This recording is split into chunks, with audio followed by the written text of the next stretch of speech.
Good evening বন্ধুসকল, শুভ সন্ধ্যা। আশা কৰোঁ আপোনালোকৰ সকলোৰে ভাল। ইউনিভাৰ্ছ ব্ৰহ্মাণ্ডৰ ওচৰত সদায় প্ৰাৰ্থনা কৰোঁ যাতে আপোনালোকক সকলোকে ভালে ৰাখে, কুশলে ৰাখে। তাৰে কামনাৰে আজি ভিডিঅ'টো আৰম্ভ কৰিব লৈছোঁ। তো বন্ধুসকল, আজি মোৰ বিষয়বস্তু হৈছে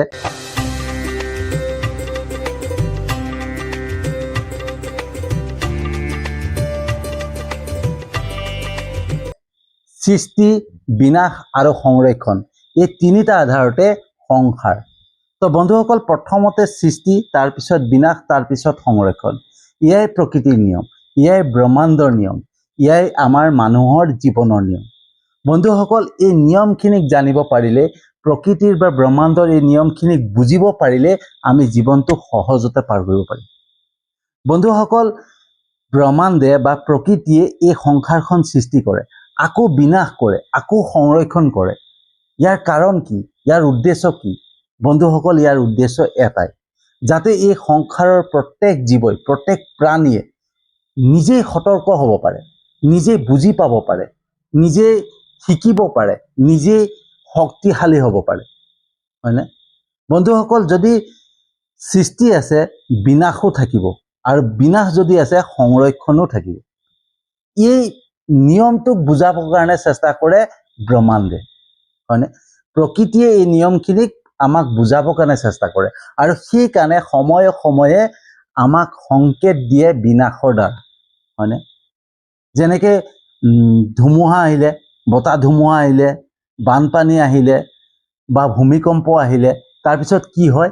ধ্বংস হয়, গছ গছনি ভাঙে, ঘৰ দুৱাৰ ভাঙে, ঘৰ দুৱাৰ উটুৱাই লৈ যায়, সকলো ফালৰ পৰা ধ্বংস হয়, হয়নে? আৰু ধ্বংস হোৱাৰ পিছত কি হয়? কিছুদিনৰ পিছত, অলপ দিনৰ পিছত আকৌ সেই আগৰ পৰিস্থিতি ঘূৰি আহে, আকৌ আগৰ পৰিৱেশ ঘূৰি আহে, আগৰ সৌন্দৰ্যতা ঘূৰি আহে, হয়নে? সেই ধ্বংস হৈ নাথাকে, আকৌ পুনৰ সংৰক্ষণ হয়, হয়নে? তো বন্ধুসকল, এই যে প্ৰকৃতিয়ে আমাক সেই প্ৰলয়খিনি দিয়ে, সেই প্ৰলয়খিনি এটা কাৰণে দিয়ে যাতে আমি নিজেই সতৰ্ক হ'ব পাৰোঁ, আমি নিজেই বুজি পাব পাৰোঁ, হয়নে? নিজে শিকিব পাৰোঁ বা নিজকে শক্তিশালী কৰি ৰাখিব পাৰোঁ, যাতে যিকোনো প্ৰলয় আহিলে আমি তাৰ সন্মুখীন হ'ব পাৰোঁ, সদায় সতৰ্ক হৈ থাকিব পাৰোঁ, হয়নে? সেইকাৰণে বন্ধুসকল, প্ৰকৃতিয়ে আমাক এই নিয়মখিনি দিয়ে, আৰু আমি এই নিয়মখিনিক আমি পালন কৰিব লাগে। বন্ধুসকল, আমাৰ মানুহৰ জীৱনত যেনেকৈ ইউনিভাৰ্ছে বা ব্ৰহ্মাণ্ডে বা প্ৰকৃতিয়ে যেনেকৈ এই সংসাৰখন সৃষ্টি কৰিলে, সেইদৰে আমি মানুহেও কিছুমান সৰু সৰু বস্তু সৃষ্টি কৰোঁ, হয়নে? যেনেকৈ এখন ঘৰ, এখন সংসাৰ, হয়নে? এটা জীৱিকাৰ পথ, বন্ধুত্ব, এইবিলাক আমাৰ দ্বাৰা সৃষ্টি হয়। আৰু আমাৰ দ্বাৰা যেতিয়া সৃষ্টি হয় নহয়, যেতিয়ালৈকে ভাল হৈ থাকে, তেতিয়া আমি কি হওঁ? আমি সুখত থাকোঁ, আমি আনন্দত থাকোঁ, আমি উৎসাহত থাকোঁ। আৰু যেতিয়াই আমাৰ জীৱনলৈ ধ্বংস নামি আহে, বিনাশ নামি আহে, কিবা প্ৰব্লেম আহে, কিবা সমস্যা আহে, তেতিয়া আমি মানসিক সন্তুলন হেৰাই পেলাওঁ, আমি মানসিকভাৱে দুৰ্বল হৈ পৰোঁ, হয়নে? আমি ক্ৰোধাত্মক হৈ পৰোঁ, খং উৎপন্ন হয়, আৰু লগতে কি হৈ যায়? আমি সেই ক্ৰোধত বা খঙত আমি সকলো আৰু বেছিকৈ বিনাশৰ ফালে ঠেলি লৈ যাওঁ, হয়নে?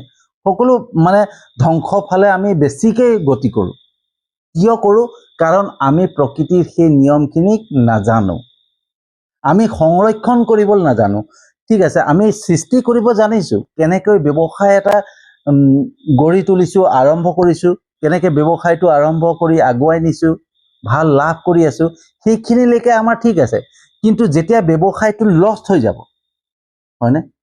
তাত প্ৰব্লেম আহিব, সমস্যা আহিব, তেতিয়াই আমি মানসিক সন্তুলন হেৰাই পেলাওঁ, আমি আমাৰ মানসিকভাৱে আমি দুৰ্বল হৈ পৰোঁ, আমাৰ চিন্তাধাৰা হেৰাই যায়, আমাৰ বিবেক হেৰাই যায়।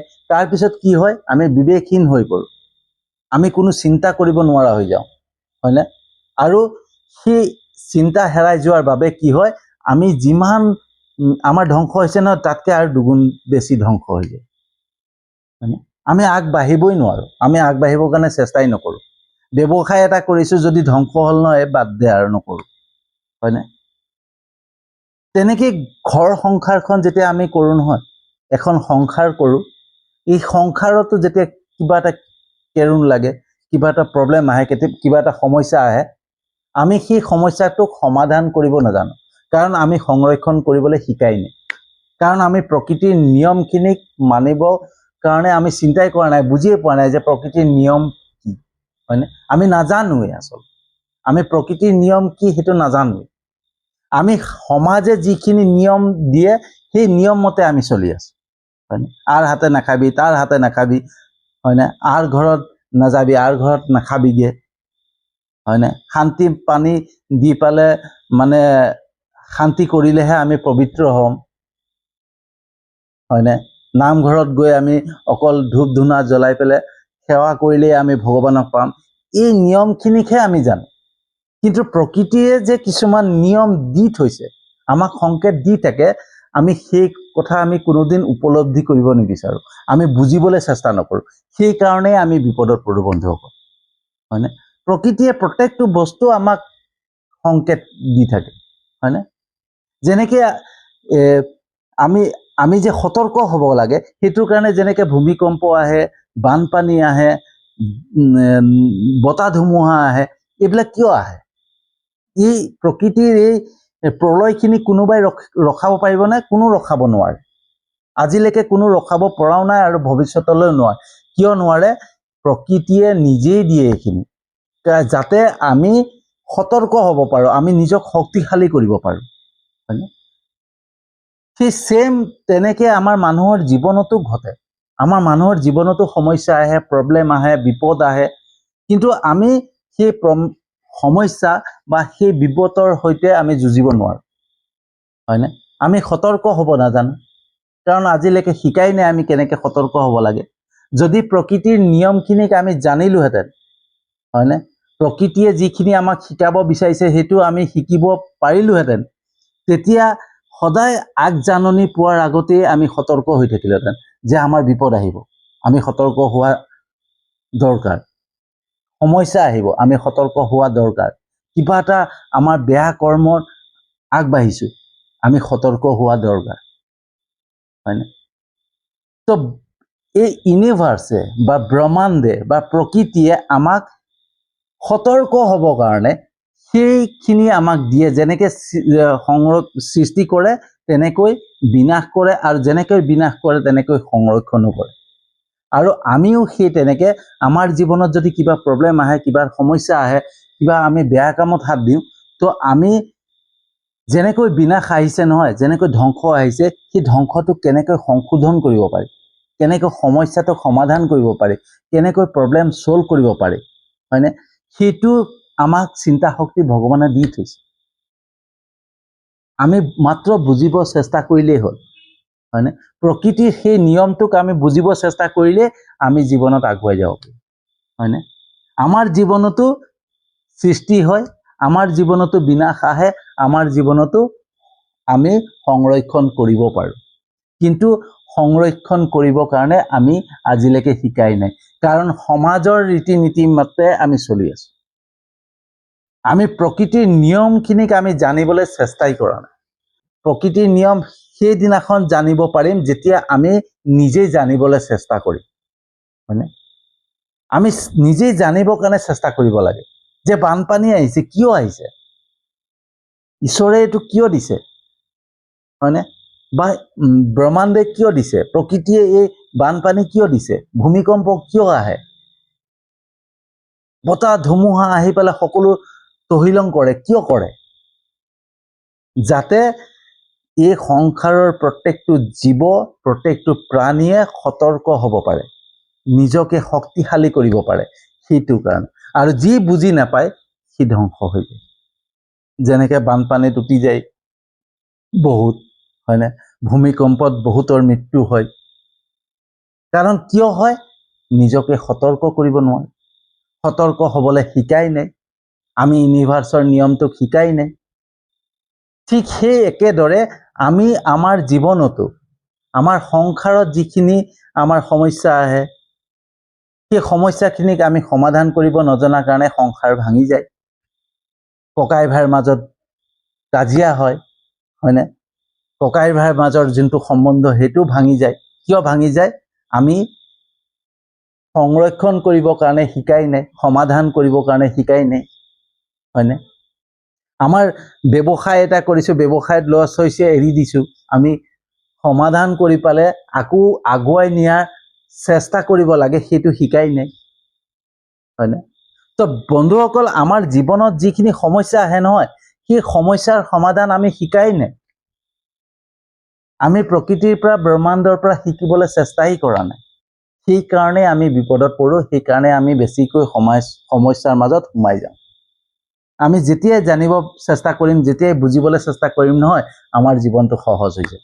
আমি প্ৰত্যেকটো সমস্যাৰ সৈতে যুঁজিব পাৰিম, প্ৰত্যেকটো বিপদৰ সৈতে যুঁজিব পাৰিম, প্ৰত্যেকটো প্ৰলয়ৰ ওপৰত আমি যুঁজ দিব পাৰিম, হয়নে? প্ৰত্যেকটো ধুমুহাৰ ওপৰত যুঁজ দিব পাৰিম। কেতিয়া পাৰিম? যেতিয়া প্ৰকৃতিৰ বা ব্ৰহ্মাণ্ডৰ সেই নিয়মটোক জানিবৰ চেষ্টা কৰিম, বুজিবলৈ চেষ্টা কৰিম, যে সৃষ্টি কৰি আকৌ বিনাশ কিয় কৰে, আকৌ বিনাশ কৰি আকৌ সংৰক্ষণ কিয় কৰে। এই তিনিটা পদ্ধতিক আমি, এই তিনিটা নিয়মক আমি জানিবৰ চেষ্টা কৰিব লাগিব, হয়নে? এই তিনিটা আধাৰতেই এই সংসাৰ, হয়নে? এই সংসাৰত সৃষ্টিও হ'ব, বিনাশো হ'ব আৰু সংৰক্ষণো হ'ব। এই নিয়মটোক আমি বুজিব পাৰিব লাগিব। তো বন্ধুসকল, এই সংসাৰত সৃষ্টি যদি আছে নহয়, বিনাশো থাকিব, আৰু যদি বিনাশ আছে নহয়, সংৰক্ষণো থাকিব। এই তিনিটা বস্তুক আমি জানিব চেষ্টা কৰিব লাগিব। ব্ৰহ্মাণ্ডৰ বা প্ৰকৃতিৰ এই তিনিটা নিয়মক আমি জানিব পাৰিলে আমাৰ জীৱনটো সহজ হৈ যাব। আমি প্ৰত্যেকটো বস্তুৰ সৈতে যুঁজিব পাৰিম, প্ৰত্যেকটো সমস্যাৰ সৈতে যুঁজিব পাৰিম, প্ৰত্যেকটো প্ৰব্লেমৰ সৈতে যুঁজিব পাৰিম। তো বন্ধুসকল, কেনেকুৱা লাগিলে জনাব। যদি সঁচাকৈ ভাল লাগিছে, যিমান পাৰে শ্বেয়াৰ কৰিব। মই জানো বন্ধুসকল, আপোনালোকে মোৰ ভিডিঅ' চাই ভাল পায়, হয়নে? লাইক কমেণ্ট কৰে, শ্বেয়াৰ কৰে, মোৰ ইউটিউব চেনেলটো ছাবস্ক্ৰাইব কৰিছে, মোৰ ফেচবুক পেজটোতো ফ'ল' কৰিছে। তাৰ বাবে আপোনালোকক আন্তৰিক ধন্যবাদ জনাইছোঁ। আৰু যিসকলে নাই কৰা, তেওঁলোককো বহুত বহুত আন্তৰিক ধন্যবাদ। কাৰণ মই জানো, মোৰ বিশ্বাস আছে, যেনেকৈ ঈশ্বৰৰ প্ৰতি, ইউনিভাৰ্চৰ প্ৰতি মোৰ বিশ্বাস আছে, তেনেকৈ আপোনালোকৰ ওপৰতো বিশ্বাস আছে। মোৰ ভিডিঅ' চাব, ভাল পাব, আৰু মোৰ ইউটিউব চেনেলটো ছাবস্ক্ৰাইব কৰিব, মোৰ ফেচবুক পেজটোতো ফ'ল' কৰিব। সেই বিশ্বাসেৰে আজিৰ ভিডিঅ'টো সামৰণি মাৰিছোঁ, আৰু এটা নতুন বিষয়বস্তু লৈ আহি আছোঁ।